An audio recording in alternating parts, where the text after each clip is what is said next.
করবো, আজকে থেকে আবার করবো। স্যার আপনার রেকর্ড তো আছে স্যার, এটা শুনলে বুঝতে পারবো। আচ্ছা, বুঝতে পারলে ভালো। আচ্ছা ঠিক আছে, তাহলে আমরা শুরু করি। হ্যাঁ, এমনিতে একটু লেট হয়ে গেছে আমার আজকে। তাহলে আজকে কি কোথা থেকে শুরু করব? কোন পর্যন্ত পড়াইছিলাম তোমাদের? Sir DNA recombinant cloning DNA পর্যন্ত। টেকনোলজি পর্যন্ত। এটা এটা ডিএনএ পড়াইছিলাম ক্লোনিং নাকি? পর্যন্ত স্যার। আচ্ছা, এটা পড়াইছিলাম, এই ফিগারটা দেখাইছিলাম। জি স্যার, স্যার জি জি স্যার, স্যার। যে ডিএনএ ক্লোনিং পর্যন্ত পড়ানো হয়েছে। আচ্ছা, ডিএনএ ক্লোনিং। আচ্ছা, পরে যে ফিগারটা আছে ফিচার অফ ডিএনএ ক্লোনিং। আচ্ছা, এটা ক্লোনিং কেন করা হয় বলো তো? ক্লোনিংটা করে আমাদের মানে বেনিফিটসটা কি? ডিএনএ এর মাল্টিপল কপি তৈরি করার জন্য এবং অল্প তার সময়। থেকে মাধ্যমে কি? অনেকগুলো সেম কপি পাবো স্যার। আচ্ছা, কপি করার পরে আমার কাজ কি? সেখান থেকে আমরা কি পাবো? সেম প্রোটিনটা পাবো যেটা। হ্যাঁ, বায়োটেক প্রোডাক্ট পাবো, তাই না? ইনসুলিন, যেমন এখানে ইনসুলিন যদি জিনটা দিই তাহলে এখান থেকে আমার কি তৈরি হবে? ইনসুলিন তৈরি হবে, তাই না? জি জি স্যার। স্যার। আচ্ছা, তাহলে ইনসুলিন যদি তৈরি হয় রিকম্বিনেন্ট টেকনোলজির মাধ্যমে আমরা লার্জ স্কেলে তৈরি করতে পারবো। তো এই কথা এখানে বলা আছে। আচ্ছা, একটু wait করো।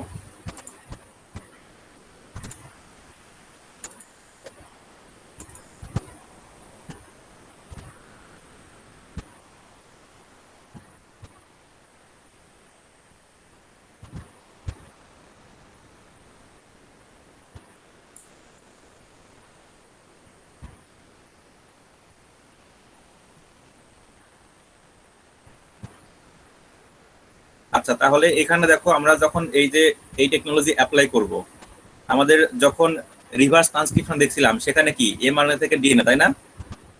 জি স্যার। জি স্যার। আচ্ছা, আর এখন যখন আমরা ডিএনএ থেকে প্রোটিনে যাব তখন কি আপ স্ট্রিম হচ্ছে নাকি ডাউন স্ট্রিম হচ্ছে? আমার কথাই বোঝনি? দাঁড়াও, আমি লিখতেছি আর কি, লেখার পরে বুঝবা। আমার এই সফটওয়্যারটা কেন জানি সমস্যা করে, প্রতিদিন ক্লাসের শুরুতে এটা ইনস্টল দেওয়া লাগে। পিসি অফ করলে এটাও ইয়ে হয়ে যায়। কোনো আইডিয়া আছে কারো এটা সম্পর্কে কেন হয় এরকম? স্যার মোস্ট প্রবাবলি আপনার ওই যে উইন্ডোজের যে বিল্ট ইন অ্যান্টিভাইরাসটা আছে না, ওইটা মেবি আপনার সফটওয়্যারটা ডিলিট করে দেয় প্রত্যেকবার রিস্টার্ট করার সময়। এখানে তো আমি দিই যে start on Windows log in, এটা চেক করে দিই, তারপরে হয় না কেন বুঝি না। স্যার ওই যে রিয়েল টাইম প্রোটেকশন গুলোতে স্যার হচ্ছে এইরকম কিছু কিছু সফটওয়্যার ডিলিট করে দেয় অটো। আচ্ছা, এটা ঠিক করার কোনো অপশন আছে? স্যার আমি দেখে আপনাকে জানাবো নেক্সট ক্লাসে। আচ্ছা, জানাই তো। এটা প্রতিদিন খুব বিরক্ত লাগে আমার, মানে প্রতিদিন সকালে উঠে আগে ল্যাপটপ অন করার পর এটা ইনস্টল দেওয়া লাগে। আচ্ছা স্যার। আর পেন ছাড়া তো আসলে ক্লাস নেওয়া খুব বিরক্তিকর, তাই না? কোনো কিছু না লিখলে কেমন জানি লাগে আর কি। তো যাই হোক, যেটা বলছিলাম আমি, যে যখন আমরা ডিএনএ থেকে প্রোটিনের দিকে যাব তখন কি হচ্ছে, এটা ডাউন প্রসেস, তাই না? নিচের দিকে যাচ্ছে আমি নাকি? জি স্যার। আর যখন এমআরএনএ থেকে কোথায় যাব, ডিএনএ তে যাব, তখন কি এটা আপ স্ট্রিম মনে হচ্ছে না? আচ্ছা, তাহলে এই জন্য যখন আমরা ডিএনএ থেকে প্রোটিন তৈরি করব এরকম টেকনোলজির মাধ্যমে, এটাকে কি বলা হচ্ছে? Down stream processing. বোঝা গেছে? ডাউন স্ট্রিম প্রসেসিং এর মধ্যে কি আছে? এই যে ডিএনএ ক্লোনিং এর মাধ্যমে প্রোটিন তৈরি করা, তারপরে সেটাকে কি করা, পিউরিফাই করা, আইসোলেশন করা, স্টোরেজ করা, তারপর ট্রান্সপোর্ট করা, তাই না? এই টোটাল যে স্টেপ সবগুলোকে বলা হচ্ছে down stream processing of recombinant protein. বোঝা গেছে? জি তাহলে স্যার। আমাদের মেইন ফিচারটা কি? রিকম্বিনেন্ট প্রোটিন তৈরি করা। আচ্ছা, আমরা জাস্ট নতুন একটা কনসেপ্ট দেখব, সেটা হচ্ছে নিউক্লিয়েজ। কোনো কিছু নামের সঙ্গে এজ মানে সেটা কি? Enzyme sir. Enzyme sir. Enzyme. Nuclease একটা এনজাইম। আচ্ছা, নিউক্লিয়েজের আগে আছে কি? এন্ডো, এটা আছে এক্সো। তাহলে এক্সো মিনিং আমরা কি জানি নরমালি? বাইরে স্যার। বাহিরে স্যার। আর এন্ডো বলতে ভেতরে ভিতরে কোনো ইন্টারনাল কিছু। স্যার। ভেতরে। তাহলে এখন দেখো, নিউক্লিয়াস নিউক্লিয়াস এনজাইমটা কি করে? DNA molecule. এখন একটা যদি ডাবল স্ট্যান্ড ডিএনএ হয়, ঠিক আছে, এটা যদি ডাবল স্ট্যান্ড ডিএনএ হয়, মিডিলে কি আছে? হাইড্রোজেন বন্ড, তাই না? জি জি স্যার। স্যার। Hydrogen bond. আচ্ছা, আমরা যদি এখন এটাকে সেপারেট করে দুইটা ডিএনএ তে ডিভাইড করি তাহলে মাঝখানে কোন বন্ডটা ব্রেকডাউন হবে? হাইড্রোজেন বন্ড গুলো। হাইড্রোজেন বন্ডগুলো কি ব্রেকডাউন হবে নাকি অন্য কিছু হবে বলো তো? স্যার ফসফেট বন্ডগুলো কি কোনো কারণে? ফসফোডাইস্টারেজ বন্ড। তার মানে এই যে স্ট্র্যান্ডটা আমরা ব্রেকডাউন করে দিছি, তাই না? একটা স্ট্র্যান্ড ছিল, এই যে একটা স্ট্র্যান্ড এটার মিডল থেকে কেটে গেছে, পরের স্ট্র্যান্ড এটার মিডল থেকে কেটে গেছে নাকি? তাহলে স্ট্র্যান্ডগুলো তৈরি হয় কি দিয়ে? ফসফোডাইস্টারেজ বন্ড দিয়ে। তাহলে ফসফোডাইএস্টারেজ বন্ড তৈরি করতে লাগে হচ্ছে ডিএনএ পলিমারেজ, আর এটাকে ভাঙতে লাগে কোনটা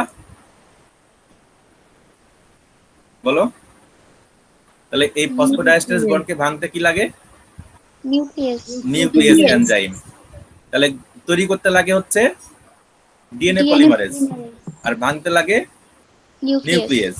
আচ্ছা, তাহলে এখানে দেখো কি বলতেছে, ফসফোডাইএস্টারেজ বন্ডটাকে ভাঙার মাধ্যমে ডিএনএটাকে কি করবে? ক্লিপ করবে। আচ্ছা, তাহলে এখন আমরা দেখবো যে ফসফোডাইএস্টারেজ বন্ডটা আসলে কিভাবে তৈরি হয়, তাহলে তো আমাদের এটা ক্লিয়ার হবে নাকি? এখানে একটা ফিগার দেখো, এখান থেকে দেখে কি মনে হচ্ছে? অ্যারো সাইনটা কোন দিকে আছে? ডাউনস্ট্রিম নিচের জি দিকে। স্যার। নিচের দিকে। তার মানে সব সময় 5' to 3' এর দিকে এটা এক্সটেনশন হয়, তাই না? জি স্যার। নতুন যদি ডিএনএ এটা যদি আরো বাড়তে চায়, কোন দিকে বাড়বে? 5 এর দিকে বাড়বে নাকি 3 এর দিকে বাড়বে? 3 এর দিকে স্যার। অবশ্যই 3 এর দিকে। তাহলে আমার এই স্ট্রাকচারে 3 এর দিকে কি আছে? কোন গ্রুপ আছে? ওএইচ গ্রুপ আছে। OH group. নতুন যদি আমার এখানে আবার একটা বিল্ডিং ব্লকস আসে, বিল্ডিং ব্লকস বলতে নিউক্লিওটাইড, তাহলে এখানে কি থাকবে? তার কোন গ্রুপ থাকবে এই বিল্ডিং ব্লকের সঙ্গে? স্যার হাইড্রোক্সিল গ্রুপটা থাকবে। হাইড্রোক্সিল গ্রুপ থাকবে। কি নতুন গ্রুপ আসলে এটা ধরো নতুন গ্রুপ, এর উপরে দিকে কি আছে? 5' ইন্ডে ফসফেট গ্রুপ আছে না? জি জি জি স্যার। স্যার। কারণ এখানে যেটা যুক্ত হবে সেটা তো এই স্টাইলে সে আসে এখানে বসবে নাকি? তাহলে এটার উপরে দিকে কি আছে সবসময়? Phosphate group. 5' ইন্ডে আছে ফসফেট, আর 3' ইন্ডে আছে কি? ওএইচ, তাই না? তাহলে সবসময় দেখো এখানে 5' এর ফসফেটের সঙ্গে 3' এর ওএইচ এর একটা যোগ হয়েছে এখানে, তাই না? প্রতিটা জায়গায়। বুঝতে পারছো না? বোঝা গেছে কি? না স্যার, আবার একটু যদি বলতেন। আচ্ছা রিপিট করুন। আচ্ছা, এইখানে দেখো আমরা এইটা যেটা তৈরি হয়েছে সেটা দেখি। এটা একটা নিউক্লিওটাইড, তাই না? জি স্যার। জি আচ্ছা, স্যার। এটা আরেকটা নিউক্লিওটাইড, তাই না? জি স্যার। এটা আরেকটা নিউক্লিওটাইড। আচ্ছা, নিউক্লিওটাইড 1 এর সঙ্গে নিউক্লিওটাইড 2 যুক্ত হয়েছে। 1 এর কোন জায়গায় যুক্ত হয়েছে? উপরের 3' প্রান্তে, তাই না? জি স্যার। পরেরটা কার সঙ্গে যুক্ত হয়েছে? 5' এর, তাই না? বোঝা গেছে? ঠিক একই ভাবে দ্বিতীয় নাম্বারের ক্ষেত্রে দ্বিতীয় নাম্বারে কোন জায়গায় যুক্ত হয়েছে? 3' এ, পরেরটা 5' এ। একই ভাবে এখানে উন্মুক্ত আছে কোনটা? ওপেন আছে কোন গ্রুপ? ওএইচ কোন জায়গায় সেটা? কোন পজিশনের? 3' 3' এ। তাহলে পরেরটা যদি আসে তাহলে সেটা কি যুক্ত হবে? 5' এর ফসফেট গ্রুপ, তাই না? জি স্যার। 5' এর ফসফেট গ্রুপ। তাহলে এর সঙ্গে এটা যুক্ত হবে। একই ভাবে আবার এই 5' এর 3' এ কি আছে? হাইড্রোক্সিল গ্রুপ আছে না? জি স্যার। জি স্যার। তাহলে এরপরে যখন আবার আসবে পরেরটা, তখন আবার কি যুক্ত হবে? 5' এর ফসফেট, 5' এর ফসফেট, তাই না? জি স্যার। আবার এটা 3 উন্মুক্ত হবে নাকি? জি স্যার। তার মানে সবসময় 3' এ কি থাকতেছে আমার? হাইড্রোক্সিল। আর 5' এ সবসময় ফসফেট গ্রুপ, তাই না? তাহলে এই যে ফসফোডাইএস্টারেজ বন্ডটা তৈরি হয় কার সঙ্গে তৈরি হয়? পূর্ববর্তী তোমার হচ্ছে কি নিউক্লিওটাইডের 3' ইন্ডের সঙ্গে পরের নিউক্লিওটাইডের 5' ইন্ডের ফসফেট গ্রুপ। ঠিক আছে? বুঝুন এই কথাটা? জি স্যার। আচ্ছা, তাহলে আমরা এই জায়গাটা আসলে এখন এই যে ফসফোডাইএস্টারেজ বন্ড, তাহলে আমরা এইটাকে বলতেছি ফসফোডাইএস্টারেজ বন্ড। এই ফসফোডাইএস্টারেজ বন্ডটা কিভাবে তৈরি হয় সেটা আমরা এখন দেখব। তাহলে ডিএনএ ইলংগেশন হয় কোন সাইডে? কোন দিক থেকে কোন দিকে যায় ইলংগেশনে? স্যার 5 থেকে 3। কোন ডিরেকশনে যায়? 5' থেকে 3'। ঠিক আছে? আচ্ছা, তাহলে আমরা আরেকটা ফিগার দেখি এখানে। এই যে ফসফোডাইএস্টারেজ বন্ডটা তৈরি হয় কিভাবে? ডিএনটিপি নাম কি? ফুল ফর্ম কি এটার? নাম কি এটার? ডাইনিউক্লিওটাইড ডাই ডিএনএ তে কি ডাই আসে নাকি ডি আসে? D nucleotide. ডি কেন? 2 নাম্বার পজিশনে ওএইচ নাই তাই, মানে ও নাই তাই, অক্সিজেন নাই তাই। আচ্ছা, তাহলে ডিঅক্সি নিউক্লিওটাইড ট্রাইফসফেট। টিপি মানে ট্রাইফসফেট। ঠিক আছে? এই যে 1টা 2টা 3টা, তাই না? আর এন মানে এটা হচ্ছে নিউক্লিওটাইড, আর ডি মানে ডিঅক্সি। তাহলে নিউক্লিওটাইড এটা কি ডিএনএ এর বিল্ডিং ব্লকস। ঠিক আছে, বিল্ডিং ব্লকস গুলো কি সেম জিনিস বারবার রিপিট করার মাধ্যমে একটা পলিমার তৈরি করা। যেমন কোনো যদি ইটের দেওয়াল তৈরি করা হয় সেখানে বিল্ডিং ব্লকসটা কি হবে? ইটের দেওয়ালের বিল্ডিং ব্লকস কি বলতো? ইট স্যার। ইট। তাহলে আমরা যদি সেখানে এখানে কল্পনা করি তাহলে আমার এখানে বিল্ডিং ব্লকসটা কি? ডিএনটিপি। ডিএনটিপি। সেখানে নিউক্লিওটাইড ট্রাইফসফেটের ক্ষেত্রে এখানে বেস বিভিন্ন ধরনের আসতে পারে, ঠিক আছে, base adenine, guanine, cytosine, thymine, uracil হতে পারে, সেটা আলাদা ব্যাপার। বাট এটার ওভারঅল নাম কি? Deoxy nucleotide triphosphate. ট্রাইফসফেট। হ্যাঁ, এটা হচ্ছে বিল্ডিং ব্লকস, এটা মনে রাখবা। আর না তাহলে আরএন এর বিল্ডিং ব্লকসটা কি হবে? আরএনটিপি। তাহলে যে এনটিপি। এনটিপি হবে, ডিঅক্সিটা বাদ যাবে।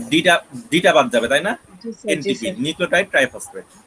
আচ্ছা, তাহলে এখন এখানে বন্ডটা ফর্ম করছে কিভাবে? সিম্পল একটা প্রসেস, জাস্ট এখান থেকে ইলেকট্রনকে নেবে, অক্সিজেন নেবে, তাহলে কি হবে? এটা সেপারেট হয়ে যাবে, তাই না? আর এখান থেকে হাইড্রোজেনটা কি হবে? প্রোটন আকারে সেপারেট হবে, তাহলে এখানে কি থাকবে? অক্সিজেন থাকবে, তাই না? এই ইলেকট্রন থাকবে, তাহলে এই অক্সিজেনের সঙ্গে এই ফসফেট বন্ড তৈরি করতে পারবে না?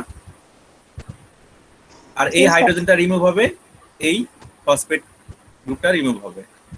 আমার এখানে এটা দরকার নাই, আমার দরকার জাস্ট অক্সিজেনের সঙ্গে ফসফেট গ্রুপ যুক্ত হওয়া। যুক্ত হয়ে গেছে না? এখানে কিছু বেস যুক্ত হবে, প্রথমে বেস আসবে, তারপরে হাইড্রোজেনকে রিমুভ করবে, তারপরে সেই হাইড্রোজেন দিয়ে এর সঙ্গে যুক্ত হবে, অনেক কিছু আমার এক্সট্রা জিনিস তৈরি হবে, তাই না? ফসফরিক অ্যাসিড তৈরি হবে। আমার সেটা দরকার আছে এখানে? বলো, আমার মেন টার্গেটটা কোনটা? ডিএনএ স্ট্রাকচার, তাই না? এই জন্য এখানে এত কিছু লেখা নাই, এই জিনিসগুলো এখানে লেখা নাই, শুধু লেখা আছে কোনটা? Phosphodiesterase bond. এই যে দেখো, এই যে এখানে লেখা আছে পিপিআই, মানে এই যে অংশটা বের হয়ে গেল না ফসফরিক অ্যাসিড, এইটা এখানে যুক্ত হবে, সেটা এখানে লেখা আছে। বোঝা গেছে কি?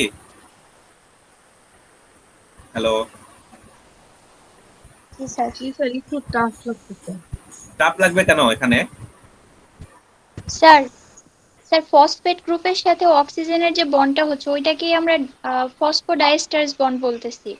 হ্যাঁ, একটা নিউক্লিওটাইডের অক্সিজেনের সঙ্গে পরের নিউক্লিওটাইডের ফসফেট, এটাকে বলা হচ্ছে ফসফোডাইএস্টারেজ বন্ড। আর স্যার এর আগে যেটা বলছিলেন ফসফেট গ্রুপের সাথে হাইড্রোক্সিল গ্রুপের যে বন্ডটা ওইটা কি ছিল তাহলে এটা স্যার? তো নরমাল একটা কি বন্ড? Ionic bond. এটা একটা মাইনাস চার্জ আর এটা একটা প্লাস চার্জ, নাকি? Normal sir. কেমিক্যাল যে রিঅ্যাকশনটা হয়, কেমিস্ট্রি যে রিঅ্যাকশন, এই হাইড্রোজেন এখানে প্লাস আকারে বের হবে, আর এখানে কি এটা মাইনাস আকারে বের হবে, নাকি? এটা কি আমার দেখা দরকার আছে এখানে? ইনঅর্গানিকের এই যে পিপিআই, এটিপি ভাঙছো না তোমরা কখনো? এনার্জি চলে গেছে, একটা ফসফেট গ্রুপ যায়, বাকি দুটো ফসফেট গ্রুপ চলে যায়, এভাবে কখনো দেখো জি। এরকম এরকম জি স্টেপ? স্যার, এটিপি ভেঙে স্যার ওই যে এডিপি প্লাস ফসফেট। এই যে সেই ফসফেট, এগুলো এইভাবেই তো আসে, নাকি? জি স্যার। আচ্ছা, তাহলে আমরা এটা দেখলাম ফসফোডাইএস্টারেজ বন্ড। ঠিক এই বন্ডটাই হচ্ছে ভাঙে, এই বন্ডটাই ভাঙবে কে? নিউক্লিয়াস। নিউক্লিয়াস। আচ্ছা, এখন একটা ডিএনএ মলিকুল যদি আমরা একটা প্রান্ত থেকে ভাঙতে ভাঙতে আসি তাহলে এটাকে বলবো হচ্ছে এক্সো। আর যদি কোন একটা নিউক্লিওটাইডের মিডল বরাবর তাকে ভেঙে ফেলি এটাকে বলা হবে এন্ডো। ঠিক আছে, তাহলে তোমার যখন একটা নিউক্লিওটাইডকে মিডল বরাবর ভাঙবে বা মাঝখান থেকে কাটবে সেটাকে আমরা কি বলবো? Endo sir. আর যখন কোনো প্রান্তে কাটবে তখন এক্সো। Exo nucleus. ঠিক আছে, তাহলে আমরা রেস্ট্রিকশন এনজাইম ইউজ করছিলাম কোথায়? প্লাজমিড কাটতে, তাই না? জি স্যার। প্লাজমিডের কোনো প্রান্ত আছে নাকি মাঝখান থেকে কাটতে হবে? কাটলে ভিতর থেকে, মাঝখানে স্যার। তাহলে এটা কি মাঝখানে। এক্সো হবে নাকি এন্ডো হবে? Endo sir, endo nucleus. Endo. তাহলে রেস্ট্রিকশন এনজাইম আমরা যেটা ইউজ করি রিকম্বিনেন্ট টেকনোলজিতে সেটা কি এক্সো নিউক্লিয়াস নাকি এন্ডো নিউক্লিয়াস? Endo nucleus. তাহলে নাম হচ্ছে রেস্ট্রিকশন এন্ডো নিউক্লিয়াস। ঠিক আছে, আমরা এখন এটাকে রেস্ট্রিকশন এনজাইম হিসেবেই বলবো। বোঝা গেছে কথা? সবসময় এখন রেস্ট্রিকশন এনজাইম হিসেবে আমরা বলবো, এন্ডো আর ইউজ করবো না। বাট আমরা জেনে রাখবো সেটার প্রপার্টিসটা কেমন, এন্ডো টাইপ। ঠিক আছে, কথা কি বুঝলা? জি স্যার। আচ্ছা, তাহলে এই যে নিউক্লিয়াস, এই এনজাইমটা আমরা পাই কোত্থেকে? কোথায় পাই আমরা এই নিউক্লিয়াসটা? এটা সোর্স হচ্ছে ব্যাকটেরিয়া, বুঝা গেছে? এটা সোর্স কি? ব্যাকটেরিয়া। যেই ব্যাকটেরিয়া থেকে আমরা পাবো সেরকম তার নামকরণ করা হবে। হেমোফিলিয়াস ইনফ্লুয়েঞ্জা নাম কি? N3। থার্মাস অ্যাকুইটিকাস নাম কি? ট্যাক আই। এরকম। আচ্ছা, রেস্ট্রিকশন এনজাইম আমরা বলছিলাম এর প্রপার্টিস একটা আছে, কি সেটা? একটা স্পেসিফিক কাটিং সাইটে তারা কাটে, তাই না? স্পেসিফিক প্যাটার্নে, নাকি? স্যার। যেমন জি, এখানে যেটা দেখছিলাম আমরা এই ফিগারটাতে, এখানে যেরকম এন্ড তৈরি হয়েছে ঠিক এখানেও সেরকম এন্ড তৈরি হয়েছে, তাই না? জি স্যার। এখন এটা যদি দেখি আমরা কেমন ছিল সেটা এরকম, তাই না? এটা তো যদি দেখি কেমন ছিল এরকম, তাই তো? তাহলে এই কাজের সঙ্গে এটা খুব সহজেই ম্যাচ করে, খুব সহজে জোড়া লাগবে, তাই না? আচ্ছা, কোন নিউক্লিওটাইড আবার যদি আমরা কাটি, প্লাজমিড যদি কাটি, তারা এরকম ভাবে জাস্ট মাঝ বরাবর কেটে যাবে, কোন রকম এরকম খাঁজ তৈরি হবে না। আমার কথা কি বুঝতে পারছো? জি স্যার। আচ্ছা, এখন যে রেস্ট্রিকশন এনজাইম এক প্রান্তে এটা তৈরি করবে, সেটা দিয়ে আমি যদি অন্য জায়গায় কাটি সেই জায়গায় এরকমই তৈরি করবে। তার মানে রেস্ট্রিকশন এনজাইমের কাটিং সাইডটা ফিক্সড, বোঝা গেছে? একই প্যাটার্নে কাটবে। তাহলে এখানে দেখো এই ফিগারটাতে, তাহলে এই যে ইকো আর আই এটা যদি কাটে কোন জায়গায় কাটবে? জি এ পজিশনের মাঝখানে এবং পরের স্ট্যান্ডেরও এজি পজিশনের মাঝখানে। যখন এখান থেকে কাটবে জিনিসটা এরকম হয়ে গেল না? আমি যে ফিগারটা লিখছিলাম 5 ড্যাশে কম, এখানে শুধুমাত্র জি, আর এখানে এইদিকে একটু বেশি, তাই না? এটা বাড়তি অংশ দিয়ে কোনটা কোনটা ছিল? CTTA এ, তাই না? তার মানে এই জায়গায় কি ছিল? CTTA এ। তার মানে লাস্টের প্রান্তে কি আছে? এ আছে। বুঝতে পারছো এবার? ঠিক অপর প্রান্তে এরকম তৈরি হবে নাকি? AATTC। তাহলে এখানে কি থাকবে? AATTC। এটা কোন প্রান্তে থাকবে? এটা যদি 5 ড্যাশ হয় তাহলে এটা কোনটা হবে? 3 ড্যাশ নাকি? 3 ড্যাশ।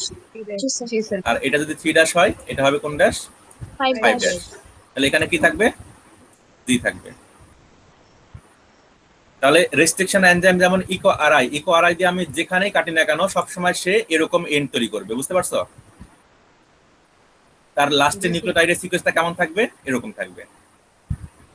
ঠিক একইভাবে যে আমি ট্যাগ আই দিয়ে কাটি, ট্যাগ আই দেখো এখানে, আচ্ছা এটা না ট্যাগ আই, আচ্ছা এটা দিয়ে কাটা, এটা দেখো ইকো আরভি, এটা হলে বুঝবা। ইকো আরভি এটা কিভাবে কাটছে? একদম মিডিল বরাবর কাটছে, তাই না? তাহলে এরকম মিডিল বরাবর কাটবে নাকি? এটার কোনো এরকম খাজ আছে এই জায়গায়? না স্যার। না স্যার। এটাও লাস্টে 3টা, এটাও লাস্টে 3টা নাকি?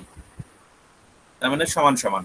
তার মানে এখান থেকে আমরা বুঝলাম যে রেস্ট্রিকশন এনজাইম হচ্ছে দুইটা টাইপস এর এন্ড তৈরি করে। এটাকে বলবো আমরা স্টিকি এন্ড, আর এটাকে বলবো ব্লাউন্ট এন্ড। বুঝা গেছে? কি বললাম বুঝতে পারছো? স্যার আরেকবার বলবেন? এন্ড বললেন? হ্যাঁ, এই যে কি বললাম, এটা একটা হচ্ছে স্টিকি এন্ড, একটা হচ্ছে ব্লাউন্ট এন্ড। তাহলে ব্লাউন্ট এন্ডে কি থাকবে? এরকম সমান সমান ভাবে কাটবে, তাই না? আর এখানে কি জি, থাকবে? স্যার। একটা খাজের মতো থাকবে নাকি? জি স্যার। তাহলে রেস্ট্রিকশন এনজাইম গুলা এরকম ভাবে কাটে, বাট প্রত্যেকটা রেস্ট্রিকশন এনজাইমের কি আছে? কাটিং সাইড ফিক্সড, তাই না? তাদের প্যাটার্ন হচ্ছে ফিক্সড। যেমন এখানে কিছু এনজাইম আমরা দিয়ে রাখছি, এখানে কিছু এনজাইম আছে তার কাটিং সাইড আছে, এটা মুখস্থ করে রাখতে হবে। এরকম আরো অনেক এনজাইম আছে এবং তাদের কাটিং সাইডও এরকম আছে, এগুলো মুখস্থ রাখতে হয়। ঠিক আছে? একটু কঠিন মনে হচ্ছে না? এটা এমসিকিউ আসতে জি, পারে, স্যার। যে একটা ফিগার তুলে দিব, দিয়ে বলবো যে এটা কোন এনজাইমের কাটিং সাইড। এগুলো মুখস্থ রাখবা। আচ্ছা, এখন কথা হচ্ছে যে আমরা বললাম রেস্ট্রিকশন এনজাইম বা নিউক্লিয়াস এনজাইম আমরা পাই কোত্থেকে? Bacteria sir. ব্যাকটেরিয়া। এখন কথা হচ্ছে ব্যাকটেরিয়া কেন তৈরি করে এই এনজাইম? আর যেহেতু এনজাইমের একটা প্রপার্টিস হচ্ছে তারা ডিএনএ কে ব্রেকডাউন করতে পারে, সেটা হতে পারে প্লাজমিড, হতে পারে নরমাল ডিএনএ, ঠিক আছে? তাহলে ব্যাকটেরিয়া তো ডিএনএ আছে নাকি? নিজস্ব ডিএনএ আছে না তার? জি স্যার। জি স্যার। তাহলে এখন যদি একটা ব্যাকটেরিয়ার মধ্যে নিউক্লিয়াস এনজাইম থাকে আর এখানে যদি তার ডিএনএ থাকে, তাহলে এই ডিএনএ কে সে ঠিক রাখবে নাকি কেটে টুকরা টুকরা করে ফেলবে? এই নিউক্লিয়াস এনজাইম তার ডিএনএ কে কেটে ফেলবে না, নিজের ডিএনএ কেই? জি স্যার। তাহলে কি ব্যাকটেরিয়া কি বাঁচার কথা নাকি মারা যাওয়ার কথা? মারা যাওয়ার কথা স্যার। বাট ব্যাকটেরিয়া কি মানে পৃথিবীতে আছে নাকি নাই? আছে স্যার। Okay sir. তাহলে কিভাবে ব্যাকটেরিয়া এই যে রেস্ট্রিকশন এনজাইম তৈরি করার পরেও বেঁচে থাকে সেটা জানার বিষয়, তাই না? জি স্যার। জি এবং স্যার। কেন এটা তৈরি করে। আমরা আগে পড়ে আসছিলাম একটা বিষয়, সেটা হচ্ছে T2 ব্যাকটেরিওফেজ। পড়ছো এরকম কোনো জিনিস বায়োলজিতে? জি স্যার, জি স্যার পড়ছি। কি করে, এই ফাজ ভাইরাসটা তোমার তার ডিএনএটাকে ব্যাকটেরিয়ার শরীরে প্রবেশ করায় দেয়, দিয়ে সেখানে সে সংখ্যা বৃদ্ধি করে ব্যাকটেরিয়াকে নষ্ট করে। বাট এই জায়গায় যদি নিউক্লিয়াস এনজাইম থাকে ব্যাকটেরিয়ার শরীরে, তাহলে এই নিউক্লিয়াস এনজাইমটা কি করবে, ফরেন ডিএনএটাকে নষ্ট করে দিবে। তার মানে এটা ডিফেন্সের মতো কাজ করে, তাই না? এই এনজাইমটা ব্যাকটেরিয়ার self defence sir. Self defence. কিভাবে, বাইরের অন্য কোনো ফরেন ডিএনএটাকে সেটা ব্রেকডাউন করে ফেলবে, বাট নিজের ডিএনএটা সে কি রাখতেছে, ঠিক রাখে স্যার, ভালো রাখে। ঠিক রাখে। তাহলে নিজের ডিএনএ কে ঠিক রাখে কিভাবে, সেটা আমরা এখন দেখব। আচ্ছা, এখানে দেখো তো কি বলছে এখানে। এটা হচ্ছে ব্যাকটেরিয়ার নিজস্ব ডিএনএ, ঠিক আছে? আর এটা হচ্ছে তোমার একটা আদার্স ডিএনএ, যেটাকে আমরা এখানে ভেঙে দিছি। এটা নিউক্লিয়াস এনজাইম দিয়ে ভাঙা হবে, যেটা ব্যাকটেরিয়া তৈরি করে। বাট ব্যাকটেরিয়ার নিজের ডিএনএ এর সঙ্গে একটা করে এম যুক্ত আছে, তাই না? একটা করে এম যুক্ত আছে না? জি স্যার। বাট ফরেন ডিএনএ তে কোনো এম আছে? না স্যার। না কোনো স্যার। এম নাই। তাহলে এমটা কি? এম হচ্ছে মিথাইল গ্রুপ। এই হচ্ছে মিথাইল গ্রুপ। ব্যাকটেরিয়া যখন রেস্ট্রিকশন এনজাইম তৈরি করে, সঙ্গে সঙ্গে আরো একটা এনজাইম তৈরি করে, নাম হচ্ছে মিথাইলেজ। এই মিথাইলেজটা কি করে, তার নিজের ডিএনএ এর সঙ্গে যুক্ত হয় কি, মিথাইল গ্রুপ। তাহলে দেখো এখানে যদি রেস্ট্রিকশন এনজাইমের ইকোলি ব্যাকটেরিয়া হয়, তাহলে ইকোলিয়ার কাটিং সাইট কোনটা ছিল, জিএ পজিশনে, তাই না? এই পজিশনে নাকি? আচ্ছা, আমি যদি এখন সেই পজিশনে কোনো কিছু দিয়ে ব্লক করে রাখি, তাহলে এনজাইম কি সেখানে এসে কাজ করতে পারবে? না স্যার। না স্যার। কাজ করতে পারবে না। এই জন্য মিথাইল গ্রুপ যুক্ত হওয়ার কারণে রেস্ট্রিকশন এনজাইমটা এই ডিএনএটাকে কাটতে পারবে না। তার মানে ব্যাকটেরিয়া নিজের ডিএনএ এর সঙ্গে মিথাইল গ্রুপ যুক্ত করে, আর ফরেন ডিএনএটা আনমিথাইলেটেড থাকে। এই জন্য ফরেন ডিএনএটা ব্রেকডাউন হয়। ক্লিয়ার হয়েছে বিষয়টা? জি স্যার। আচ্ছা, তাহলে আমার কাটিং প্যাটার্নও দেখানো কিন্তু শেষ হয়ে গেছে এর মধ্যেই। এখন পর্যন্ত যা যা পড়াইলাম বুঝতে পারছো? জি স্যার। কি কি বললাম আমরা? রেস্ট্রিকশন এনজাইমের প্রপার্টিজ বললাম, তাই না? রেস্ট্রিকশন এনজাইম কি কাজ করে, কোথায় পাওয়া যায়, কেন তৈরি হয়, কিভাবে কাজ করে, নাকি? জি স্যার। আচ্ছা, এখন এটা কাটা শেষ, এরপরে আমাদের কাজ কি? জোড়া লাগানো। যুক্ত হবে স্যার। তাহলে এখন আমরা কোন এনজাইম নিয়ে পড়বো? DNA ligase. লাইগেজ। তাহলে লাইগেজ এনজাইমও পাওয়া যায় হচ্ছে কোথায়, ব্যাকটেরিয়াতে। ব্যাকটেরিয়া। আচ্ছা, এই যে দেখো এখানে লেখা আছে ব্যাকটেরিয়া তো আছে, আবার T4 ব্যাকটেরিয়ার ফাজও পাওয়া যায়। আচ্ছা, এখন হচ্ছে আমাদের মেন যেটা বিষয়, লাইগেজ এনজাইম কিভাবে কাজ করে। এগুলা কিন্তু দেখে নিবা, এগুলা আমি আর পড়াচ্ছি না, প্রপার্টিজটা এগুলা মুখস্থ পড়া, ঠিক আছে? কত টেম্পারেচারে কি করবে, কিভাবে কাজ করে না করে সেগুলা দেখবা। আমরা এখন দেখাবো কি কিভাবে জোড়া লাগবে। আচ্ছা দেখো তো, যদি এরকম খাঁজ থাকে, এরকম যদি খাঁজ থাকে, তাহলে সেটা কি জোড়া লাগতে খুব সহজ হবে না? জি স্যার। তাহলে এখানে খাঁজটা কিভাবে হবে? এটা যদি 5' হয়, এটা হবে কি 3', তাই না? তাহলে এই প্রান্তটা কি হবে?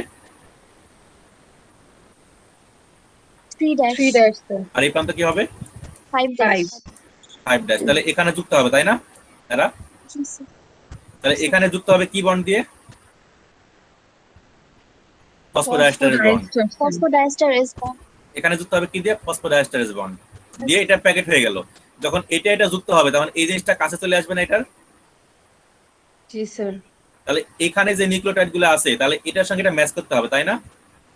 যেমন এই যে এখানে, এই যে, তাহলে এটা যখন এটা যুক্ত হয়ে যাবে, এই পর্যন্ত যখন এখানে যুক্ত হয়ে যাবে, তখন কি হবে? এই এর সঙ্গে এইটি, এইটি এর সঙ্গে এটা, এটার সঙ্গে এটা, এটার সঙ্গে এটা হাইড্রোজেন বন্ড তৈরি করে ফেলবে, তাই না? তার মানে ফার্স্টে এরা হাইড্রোজেন বন্ড তৈরি করবে, এই জায়গাতে কাছাকাছি আসবে, তারপরে এরা হচ্ছে খাঁজে খাঁজে মিলে যাবে। কোন বন্ডের মাধ্যমে? ফসফোডাইএস্টারেজ বন্ডের মাধ্যমে। জি স্যার। আচ্ছা, যদি খাঁজ থাকে তাহলে এরকম খুব সহজে আমরা যুক্ত করতে পারবো লাইগেজ দিয়ে। বাট যদি এরকম হয় তখন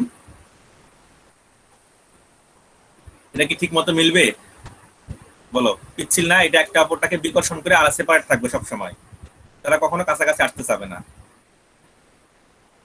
কি হবে, এখানে স্লিপ করবে, তারা ঠিক মতো পজিশনে মিলবে না। বুঝতে পারছো? তাহলে আমাদের এখানে একটা হচ্ছে ব্লান্ট ইন্ডের হচ্ছে লাইগেশন প্রসেস করবো আমরা, আর একটা স্টিক ইন্ডের লাইগেশন প্রসেস করবো। ঠিক আছে, আমার কথা কি বুঝলা? জি স্যার। তাহলে এটা আমরা কোনটা দেখবো, কোন প্রসেস? এটা ব্লান্টে যাবে নাকি স্টিকিতে যাবে? Sticky sir. Sticky sir. তাহলে যে যা বললাম দেখো তাই হয়েছে, তাই না? এখানে হাইড্রোজেন বন্ড তৈরি করছে এবং ওই যে ফসফেট গ্রুপ যুক্ত হয়েছে, দুই মলিকুল, তাই না? এখানে একটা আর এখানে একটা। তাহলে এখানে কতগুলো লাগবে? দুইটা এটিপি লাগবে, তাই না? এবং সেখানে দুইটা পিপিআই বের হবে, তাই নাকি? বলো, দুইটা পিপিআই বের হবে না? এখানে যদি একটার জন্য একটা হয় তাহলে দুইটার জন্য কটা হবে? দুইটা স্যার। দুইটাই স্যার। দুইটা হবে। এখানে সেই দুইটা এখানে বলা আছে, এই যে দেখো 2 এএমপি এবং 2 পিপিআই। যাক, তাহলে আমরা এখানে দেখলাম কোনটা, যে Sticky. তোমার স্টেকিনটা কিভাবে যুক্ত হয়। এবার ব্লাউন্ট ইন্ডের বিষয়টা আমি কি বলছিলাম আগে, যে এরা খুব সহজে কাছাকাছি আসতে চায় না, বিকর্ষণ করে, স্লিপি টাইপ। বুঝতে পারছো? তাহলে এটাকে আমরা কি করব, নতুন একটা জিনিস এখানে যুক্ত করতে হবে। সেটা কি? Cup intestine phosphate, CIP. এটা একটা এনজাইম। তাহলে সিআইপি কি করবে, এর এক টাইপ অফ পার্টিস, সেটা হচ্ছে 5' ইন্ডের ফসফেট গ্রুপটাকে রিমুভ করবে। তাহলে এখানে দেখো যেখানে যেখানে ফসফেট থাকবে, এটা যদি 5' হয় তাহলে ফসফেট গ্রুপটাকে সে রিমুভ করবে। যদি ফসফেট রিমুভ হয় তাহলে সেই সাইডে কি থাকবে, সেটা ওএইচ হয়ে যাবে না?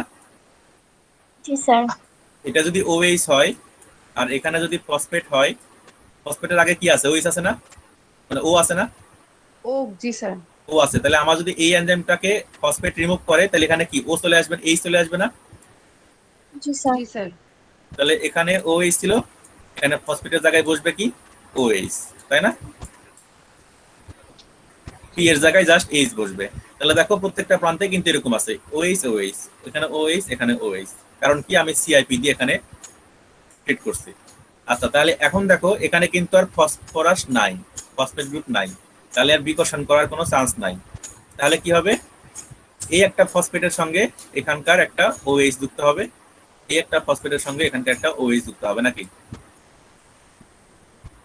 তাহলে এরকম ভাবে তারা রাউন্ড হয়ে যাবে। বাট কি থাকবে, এখানে একটা জায়গায় গ্যাপ থাকবে নাকি, যেখানে দুটা ওএইচ পাশাপাশি আসবে, তাই হবে না? এখানকার ওএইচ আর এই প্রান্তের ওএইচ, এটা কি যুক্ত হবে? এই জায়গাটা ফাঁকা থাকবে না? না স্যার। এই জায়গাটা একদম ফাঁকা থাকবে না, নিক থাকবে না একটা? জি স্যার। নিক থাকবে। তাহলে নিক থাকলে কি কাজ হবে? আমার কমপ্লিট কাজ হয়ে গেছে। নিক জিনিসটা কি? শূন্যতা, ফাঁকা। হুম, জি স্যার। তাহলে এখানে কি ফাঁকা থাকবে না? তার মানে এখানেও ওএইচ, এখানে ওএইচ, ওএইচ ওএইচ কি নিজে বন্ড তৈরি করতে পারবে? না স্যার। না স্যার।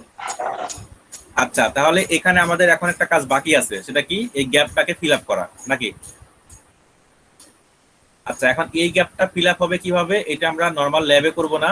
এটা হচ্ছে এখন যদি আমরা এই অবস্থায় একটা হোস্ট সেলের মধ্যে দিয়ে দিই, কারণ হোস্ট সেলের মধ্যে কি আছে, ডিএনএ রিপেয়ার মেকানিজম আছে, ইন্ডোজেনাস সিস্টেম। সেই ডিএনএ রিপেয়ার মেকানিজমের মাধ্যমে তারা এটাকে জোড়া লাগাবে। কিভাবে? ডিএনএ পলিমারেজ দিয়ে আস্তে আস্তে নিউক্লিওটাইড সেখানে যুক্ত করবে। বুঝতে পারছো? তাহলে এখানে সেই 3' ইন্ডের ওএইচ আর নতুন একটা নিউক্লিওটাইডের 5' ফসফেট গ্রুপ, যদি ফসফোডাইএস্টার যুক্ত হয়ে যায় তাহলে তো গ্যাপটা ফিল আপ হয়ে গেল নাকি? জি স্যার। তাহলে এই ফিল আপটা করবে কে? এটা হচ্ছে এন্ডোজেনাস সিস্টেম, আমরা যেই হোস্ট সেলে দিব সেই হোস্ট সেলে। তাহলে এটা আমরা ডিপেন্ড করতে হচ্ছে এটার উপর, এটার জন্য ডিপেন্ড করতে হচ্ছে কার উপর? হোস্ট সেলের মেকানিজমের উপর। এটা হচ্ছে লিমিটেশন ব্লাউন্ট ইন্ডের। বুঝতে পারছো কি বললাম? জি স্যার। তাহলে ব্লাউন্ট ইন্ডের ক্ষেত্রে আমাদের লাস্ট প্রসেসে কিছু গ্যাপ থাকবে, নিক থাকবে, যেটা হোস্ট সেলে দেওয়ার পরে হোস্ট সেল নিজেই সেটাকে ঠিক করবে। ঠিক আছে? তাহলে এবার এরপরে আসো নতুন কনসেপ্ট। নতুন ঠিক না, আগে আমি বলছিলাম। হ্যাঁ বলো। স্যার যে একটু আগে আমরা যেটা দেখলাম যে ফসফেট রিমুভ করতেছে, স্যার এটা কি শুধু যে প্লাজমিড থেকে ফসফেটটা রিমুভ করতেছে? হ্যাঁ, আমরা শুধু প্লাজমিডটাকে এরকম আগে ট্রিটমেন্ট আগে বাইরে থেকে করে নিব। যখন প্লাজমিডটাকে আমরা ভেক্টর হিসেবে ইউজ করব, তখন এটা আচ্ছা। সিআইপি মিডিয়াতে রাখবো, তারপরে সেখান থেকে সেটাকে আমরা হচ্ছে আমার টার্গেট জিনের সঙ্গে যুক্ত করব। Okay sir. কারণ আমাদের তো প্রথমে কি করব, প্রথমে তো আমার একটা এনজাইম দিয়ে কাটতে হবে, তাই না? জি স্যার। সেই এনজাইমটা আমি একেও কাটবো, একেও কাটবো নাকি? জি স্যার। কাটার পরে আমরা ভেক্টরটাকে এইভাবে সিআইপি মিডিয়াতে কিছুক্ষণ রাখবো, তারপরে সেটাকে আমরা এর সঙ্গে যুক্ত করব। Okay sir. আচ্ছা, স্যার হ্যাঁ বলো। Sir T4 DNA ligase enzyme মানে কি? মানে T4 বলতে কি বোঝানো হয়েছে এখানে? T4 আমরা T2 ভেক্টরে ফার্স্ট মনে পড়ছে। T2 কেন? ওই যে স্পাইকের সংখ্যার উপরে তার T2 T4 এসব পড়ছে না ভাইরাসের নাম। ও জি স্যার। তাহলে এখান থেকে আমরা পাচ্ছি কোনটা, T4 থেকে পাচ্ছি এটা। ও ওকে এটা স্যার। সোর্সের নাম থেকে নিয়ে আসা হয়েছে আর কি। আচ্ছা, তাহলে এখন আমরা দেখব নতুন একটা এক্সপ্লেনেশন। সেটা কিসের? আমরা বলছিলাম যে একই ধরনের রেস্ট্রিকশন এনজাইম দিয়ে আমাদের ভেক্টরকে এবং টার্গেট জিনকে কাটতে হবে। যদি না কাটি তাহলে কি প্রবলেম হবে বলো? আমি একটা কথা বলছিলাম যে আমার তাহলে কি স্যার শেপটা একরকম হবে না হয়তো? শেপটা একরকম হবে না। শেপটা যদি একরকম না হয়, মানে এন্ডটা যদি একরকম না হয়, জি স্যার। হাইড্রোজেন বন্ড কি মিলবে? না স্যার। মিলবে না।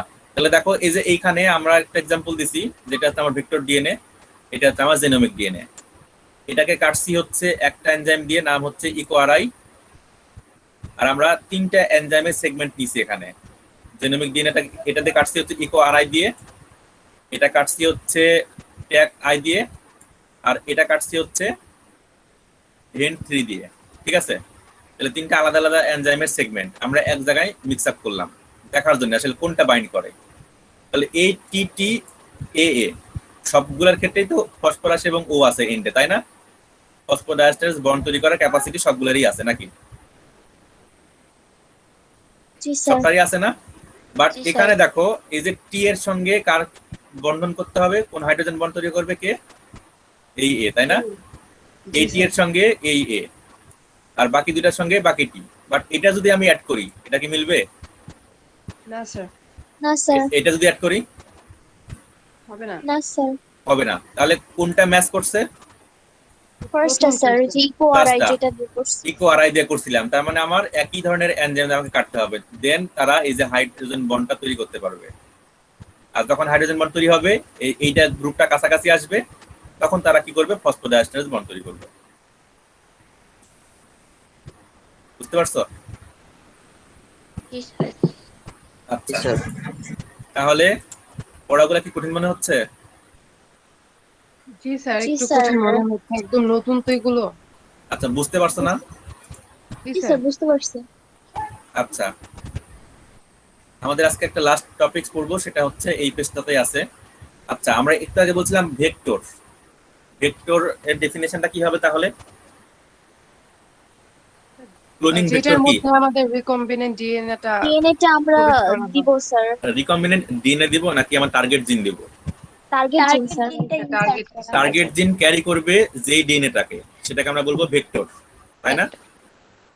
এখন সেখানে হইতে পারে ভেক্টরের অনেকগুলা কি আছে, টাইপস আছে। যেমন ইস্ট ভেক্টর হইতে পারে, ইস্টের থেকে নিয়ে আসতে পারি আমরা। তারপরে কসমিক ভেক্টর হইতে পারে, প্লাজমিক ভেক্টর হইতে পারে। ঠিক আছে? এখন অনেক ধরনের ভেক্টরের এক্সাম্পল এখানে আছে। তাহলে অবশ্যই ভেক্টরের স্পেসিফিক কিছু প্রপার্টিস আছে, তাই না? যেটার মাধ্যমে আমরা বুঝবো যেটা আমরা ভেক্টর হিসেবে ইউজ করতে পারবো কিনা, নাকি? জি স্যার। যেমন অবশ্যই ভেক্টরের কিছু স্পেসিফিক প্রপার্টিস আছে, সেটা কি? আচ্ছা, একটা ভেক্টর আমরা নিলাম যেটাতে কোনো এনজাইম ম্যাচ করে না, কোনো কাটিং সাইট নাই, তাহলে সেটাকে ভেক্টর হিসেবে ইউজ করব? না না স্যার। স্যার। তাহলে অবশ্যই ভেক্টরের প্রধান সত্য হচ্ছে কি, তার কোন একটা জায়গায় সিকোয়েন্স থাকতে হবে। সেটা কিসের সিকোয়েন্স? রেস্ট্রিকশন এনজাইমে কাটবে সেরকম একটা জায়গা থাকতে হবে, নাকি? জি স্যার। আচ্ছা, এখন একটা ভেক্টরের সঙ্গে যদি একটা রেস্ট্রিকশন এনজাইম স্পেসিফিক হয়, শুধুমাত্র ওই এনজাইম দিয়েই কাটতে হবে, তাহলে সেটা কি ইউনিভার্সাল হবে ভেক্টরটা? না স্যার। তার মানে একটা ভেক্টর হতে গেলে তাকে অনেকগুলো এনজাইমের কাটিং সাইট থাকতে হবে, যেন সেটা আমার ফ্লেক্সিবিলিটি আসে কাটার জন্য, যে আমি যেটা এনজাইম চাবো সেটা দিয়ে যেন কাটতে পারি সুইটেবল স্টেপে, ঠিক আছে? জি স্যার। তাহলে অবশ্যই আমাকে এখানে কি থাকতে হবে, মাল্টি ক্লোনিং সাইট। তার মানে এখানে অনেকগুলো মাল্টি টাইপের এখানে কাটিং সাইট থাকবে, মাল্টি টাইপের এনজাইম আমরা কাটতে পারবো, ঠিক আছে? আচ্ছা, যখন তোমার ডিএনএটাকে রেপ্লিকেশন হইতে হবে, তাহলে সেখানে কি একটা জায়গায় তাকে কাজ শুরু করতে হবে, তাই না? অরিজিন থাকতে হবে একটা, যেখান থেকে রেপ্লিকেশনটা স্টার্ট হবে, ডিএনএ পলিমারেজ কাজ শুরু করবে। সেটার নাম কি? Origin of replication, ORI। বুঝতে পারছো? যখন রেপ্লিকেশন হবে অনেকগুলো ফ্যাক্টর আছে না সেখানে, রেপ্লিকেশনে অনেক এনজাইম আছে না, ডিএনএ পলিমারেজ ছাড়াও অনেক ধরনের ফ্যাক্টর আছে না? পড়ছো কি সেটা? প্রোমোটার লাগবে, ইনহ্যান্সার লাগবে নাকি? জি স্যার। কাইনেজ এনজাইমের কিছু ফাংশন আছে। তাহলে এই জায়গাগুলো কাজ করবে কোথায়? এই যে প্রোমোটার এবং এই যে এখানে আছে SB40, এটা একটা ব্যাকটেরিয়ার জন্য ফিক্সড SB40, এটা ওটা ইমেজটা দেওয়া আছে সেখানে SB40 লেখা আছে। সব ভেক্টরে যে SB40 থাকবে সেটা কিন্তু না, বুঝতে পারছো? বাট SB40 টাইপসের কোনো জিনিস থাকতে হবে, যেমন সেটা ইনহ্যান্সার হিসেবে কাজ করতে পারে। আমি যেই ফিগারটা নিয়েছিলাম সেটার SB40, ঠিক আছে? তাহলে এটা হচ্ছে প্রোমোটর এবং এরকম একটা রিজন থাকতে হবে ইনহ্যান্সার, যেটা রেপ্লিকেশনে সাহায্য করে। তাহলে এই কটা পার্টের ফাংশন বুঝতে পারছো? অরিজিনাল কাজ কি? SB40 কি করে স্যার? SB40 হচ্ছে Enhancer। ইনহ্যান্সারের মতো কাজ করে, এবং আরেকটা Okay, জায়গায় কাজ sir। করবে সেটা হচ্ছে তোমার আইডেন্টিফিকেশনের জন্য কাজ করবে। তবে সব ভেক্টরেই যে SB40 থাকবে সেটা কিন্তু না, কারণ আমি যে ইমেজটা নিয়েছিলাম সেখানকার এটা SB40, ঠিক আছে? জি স্যার। আচ্ছা, তাহলে আমরা এখানে যা দেখলাম সবগুলো বুঝতে পারছি। একটা জিনিস বাকি আছে, সেটা কি? Antibiotic Antibiotic resistance resistance। Site থাকতে হবে। তো এটার আমার দরকারটা কি? তো শুধু অ্যান্টিবায়োটিক রেজিস্ট্যান্স জিনটা না, আরো কিছু জিনিস আছে, যেমন এখানে দেখো সিলেক্টেবল মার্কার, রিপোর্টার জিন, ঠিক আছে? এই জিনিসগুলো আমার কেন দরকার? কোনো ব্যাকটেরিয়া থাকতে পারে রিপোর্টার জিন, কোনোতে থাকতে পারে সিলেক্টেবল মার্কার, কোনোতে থাকতে পারে হচ্ছে তোমার অ্যান্টিবায়োটিক রেজিস্ট্যান্স জিন। এগুলো আমার কেন দরকার? সিলেক্টেবল মার্কার নাম থেকে কি মনে হচ্ছে? সিলেকশনে সাহায্য করবে, তাই না? হ্যালো, জি স্যার। জি স্যার। সিলেক্টেবল মার্কার থেকে মনে হচ্ছে সিলেকশনে সাহায্য করবে। রিপোর্টার জিন নাম থেকে কি মনে হচ্ছে? কোনো কিছু রিপোর্ট করবে, তাই না? জি জি স্যার। স্যার। আচ্ছা, আর রেজিস্ট্যান্সটা কি? অ্যান্টিবায়োটিক মিডিয়াতে সে নিজেকে সার্ভাইভ করাবে, তাই না? জি স্যার। জি স্যার। আচ্ছা, এখন দেখো আমরা হচ্ছে একটা প্লাজমিড ভেক্টরের সঙ্গে আমার একটা হচ্ছে টার্গেট জিনটা যুক্ত করাইলাম। আচ্ছা, এখানে আমরা একদম সূক্ষ্ম বায়োটেকনোলজি কাজটা খুবই সেনসিটিভ, খুবই সফিস্টিকেটেড। এখানে আমরা খালি চোখে দেখতেও পারবো না সেগুলা। ব্যাকটেরিয়া খালি চোখে দেখা যায় না, তাহলে ব্যাকটেরিয়ার প্লাজমিডকে খালি চোখে দেখা যাবে? না না স্যার। স্যার। তাহলে আমরা এখানে এরকম একটা টেকনিক অ্যাপ্লাই করব, করার পরে সেটা ঠিক মতো হচ্ছে কাজ হইলো কিনা সেটা আমরা টেস্ট করে দেখবো না? জি স্যার। আমি এত সহজে বললাম যে রেস্ট্রিকশন এনজাইম দিয়ে কাটবো আর ডিএনএ লাইগেজে যুক্ত করব, এত সহজে কি হবে সেটা? না স্যার। 100টা ট্রায়াল দিলে দেখা যায় সেখানে 10টা 20টা হইতে নাও পারে। তাহলে সেই 100টার মধ্যে কোন 10টাতে হইলো সেটা আমরা আইডেন্টিফাই করবো, তাই না? জি স্যার। সেই আইডেন্টিফাই করতে সাহায্য করে কে? এই যে সিলেক্টেবল মার্কার, রিপোর্টার জিন এবং অ্যান্টিবায়োটিক রেজিস্ট্যান্স জিন। তাহলে এখন একটা দেখো নর্মাল বিষয়, আমরা যে 100টা ধরো তোমার এরকম ভেক্টর তৈরি করলাম রিকম্বিনেন্ট, 100টা ভেক্টর তৈরি করার পরে, রিকম্বিনেন্ট ভেক্টর তৈরি করার পরে 100টা ব্যাকটেরিয়াতে দিয়ে দিলাম, ঠিক আছে? তারপরে একটা মিডিয়া নিলাম, সেই 100টা ব্যাকটেরিয়াকে আমি এখানে গ্রোথ করতে দিলাম। এই মিডিয়াতে আমি কি রাখলাম? একটা স্ট্রং অ্যান্টিবায়োটিক, যার এগেনস্টে ব্যাকটেরিয়াটা মারা যায়। দেখলাম যে কোনো জায়গায় ব্যাকটেরিয়া গ্রোথ করেনি, শুধুমাত্র একটা জায়গায় গ্রোথ করছে এবং সেটা কলোনি তৈরি করছে। তাহলে আমি কি বুঝবো বলো তো? বাকিগুলো মারা গেছে, বাকিগুলোতে কোনো জায়গায় কিছু তৈরি হয়নি, এটা ব্ল্যাঙ্ক। তাহলে এই জায়গায় যদি তৈরি হয় তাহলে আমরা কি বুঝবো?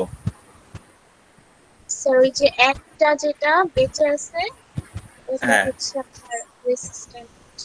রেজিস্ট্যান্স কলোনি, তাই না? এখানে যে ব্যাকটেরিয়াগুলো তৈরি হইলো সবগুলো ব্যাকটেরিয়ার মধ্যে আমার এই যে রিকম্বিনেন্ট যে ভেক্টরটা ছিল সেটা তৈরি হয়েছে, তাই না?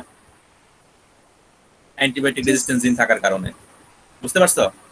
তাহলে এইভাবে এটাকে আমরা আইডেন্টিফাই করতে পারি। তাহলে এখান থেকে আমরা যদি ব্যাকটেরিয়াকে নিই, তাহলে এখানে সবগুলো ব্যাকটেরিয়ার মধ্যেই আমার কি আছে, এই টার্গেট ভেক্টরটা আছে নাকি? জি স্যার। এবং এরকম ভাবে আরো অনেকগুলো টেকনিক আছে, সেটা আমরা সামনের দিন করব। এই যে এইখানে selection of the cell with gene of interest. টাইটেলটা বুঝতে পারছো? টাইটেলটা কি? জি স্যার। চ্যাপ্টার এত বড় কেন? তাও তো আমি কমাই দিছি।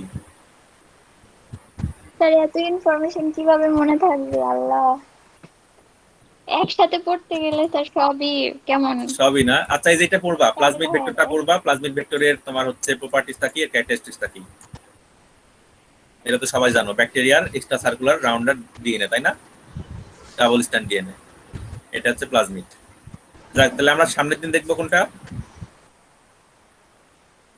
সিলেকশনটা কিসের সিলেকশন বলো তো? জিনের স্যার। জিনের নাকি সেলের? Host cell. এই যে দেখো, এই ফিগারটা দেখো, তাহলে বুঝবা। এই যে এই ফিগারটা, বলো তো আমরা কি দেখবো ওই ওই জায়গায়? কোন স্টেপটা শুরুতে ওই শুরুতে যে দেখবো? না স্যার, হোস্ট না। সেল ওই যে ট্রান্সফর্ম কিভাবে করব?